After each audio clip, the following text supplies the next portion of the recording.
वो प्लास्टर वाली टांग किसी ने बनाई हुई है, वो देखो जरा कैमरे का रुख उधर करो। फैसलाबादियों को बड़े जुगतबाज है माशाल्लाह, वो देखो टांग उठाई हुई है। फैसलाबाद वालों, बिल्डिंगों के लेंटर 5 महीने में उतर जाते हैं, खुल जाते हैं। प्लाजाज के ये जो प्लाजाज खड़े किए हुए हैं, इनके लेंटर 5 महीनों में खुल जाते हैं, लेकिन ये टांग पे प्लास्टर ऐसा चढ़ा है कि उतरने का नाम नहीं ले रहा। जब अदालत बुलाती है तो कहता है मेरी टांग टूटी हुई है, मेरी टांग पे प्लास्टर चढ़ा हुआ है। फैसलाबाद वालों, जब तक मुकदमात चलते रहेंगे इसकी टांग से प्लास्टर नहीं उतरेगा। और सुनो, अदालत बुलाती है तो कहता है मैं बीमार हूं, मैं बुजुर्ग हूं, मेरी उम्र 72 साल है, मैं माजूर हूं। और जलसा करना हो तो ना बुजुर्गी याद आती है, ना माजूरी याद आती है, ना टूटी हुई टांग याद आती है, ना 72 साल की उम्र याद आती है। तो फैसलाबाद ये कहता है अदालत के लिए बीमार, जलसों के लिए तैयार। इससे बड़ा मुनाफिक अपनी जिंदगी में देखा कहीं? और फिर 7:20 पर कहता है कि मैंने मौत के खौफ पर काबू पा लिया है, और 7:21 पर कहता है मेरी जान को खतरा है इसलिए मैं घर में छुप के बैठा हूं। और तुम्हें क्या पता बुज़दिल इंसान कि वो नवाज शरीफ था। जब अदलिया बहाली तहरीक में नवाज शरीफ ने लीड करना था तो गैर मुल्की हुक्मरानों के फोन आए नवाज शरीफ को। उन्होंने कहा नवाज साहब, अदलिया बहाली तहरीक में ना जाना, तुम्हारी जान को खतरा है। नवाज शरीफ ने कहा नहीं, मेरे लोग मेरा इंतजार कर रहे हैं, जिंदगी मौत अल्लाह के हाथ में, मैं जाऊंगा। फैसलाबाद वालों, ये कौन सा जान को खतरा है जो जलसे जुलूसों में नहीं होता लेकिन अदालतों में जान का खतरा हो जाता है? भाई लीडर तो वो होता है, फैसलाबाद वालों, लीडर वो होता है जो अपनी जान हथेली पर लेकर फिरता है।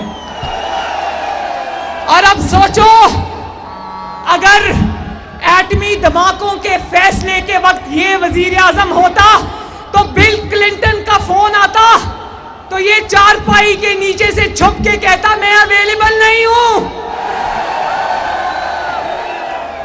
उस वक्त नवाज शरीफ था, उसको धमकियां मिली, उसने कहा धमकियां दो या सैंक्शंस लगाओ, ये मुल्क तो अल्लाह ताला के फजलो करम से अब एटमी ताकत बन के रहेगा। फैसलाबाद वालों, मेरे दिल को बहुत तकलीफ हुई। इसका एक कारकुन जिसको जिल्ले शाह कहते थे वो कल परसों शहीद हुआ। उसकी शहादत की क्या वजह थी? लोग कहते रोड एक्सीडेंट था, लेकिन जो भी वजह थी हम सब मिलकर, क्योंकि वो एक सियासी कारकुन था और इस्तेमाल हुआ था, हम सब मिलके उस तहरीके इंसाफ के कारकुन के लिए दुआ करते हैं।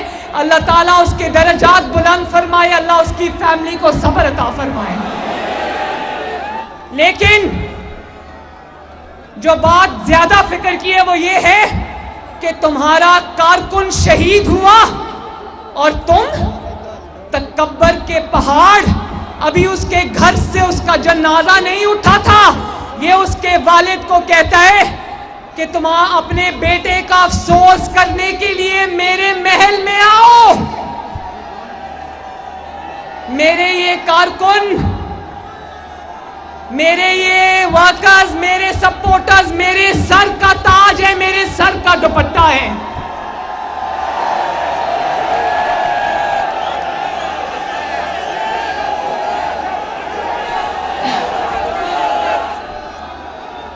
उस कारकुन जिले शाह के बारिश बाप को दाढ़ी वाले बाप को, बुजुर्ग को कहता है मेरे दरबार में हाजिर हो, मैंने अफसोस करना है।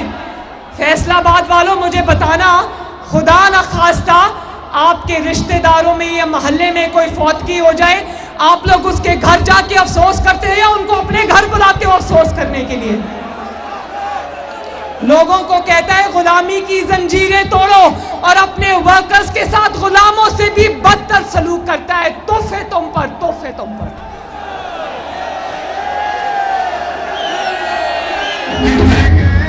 और इसके अपने बेटे लंदन की महफूज हवाओं में हैं और कारकुनों को, वर्कर्स को डंडे खाने के लिए सड़कों पे रोलता है।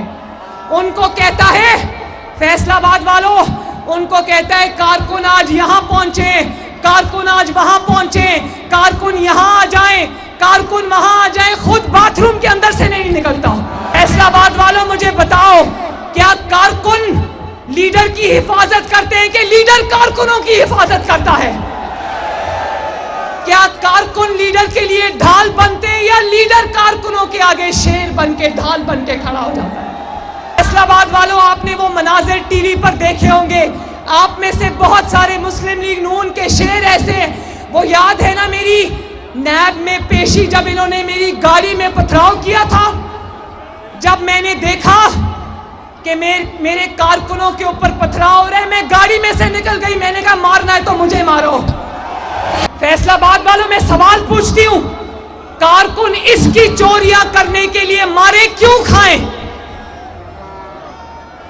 मैं तहरीके इंसाफ के कारकुनों से पूछती हूं कि तुम इसकी चोरियां छुपाने के लिए क्यों तुम इसकी हिफाजत के लिए आते हो? इसको कहो अपनी हिफाजत खुद करे। वो जो तोशाखाना की चोरियां बेच बेच कर इसने जायदादें बनाई हैं, वो पैसा लाए और अपनी हिफाजत का इंतजाम खुद करे। चाहे वो तहरीके इंसाफ का कारकुन हो या वो किसी की भी जमात का कारकुन हो, कारकुनान की इज्जत मेरे दिल में है और कारकुनान को इसकी गलीज मुहिम का ईंधन हम नहीं बनने देंगे। बुज़दिल आदमी, तुम्हें तहरीके इंसाफ के कारकुन का ख्याल हो ना हो, मरियम नवाज शरीफ को तहरीके इंसाफ के कारकुन का ख्याल है।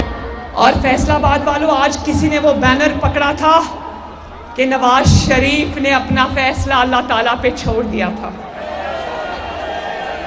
और आज अल्लाह ताला का मोज़ा देखो, नवाज शरीफ के खिलाफ साजिश करने वाले एक एक करके खुद बोल रहे हैं कि हमने साजिश की थी।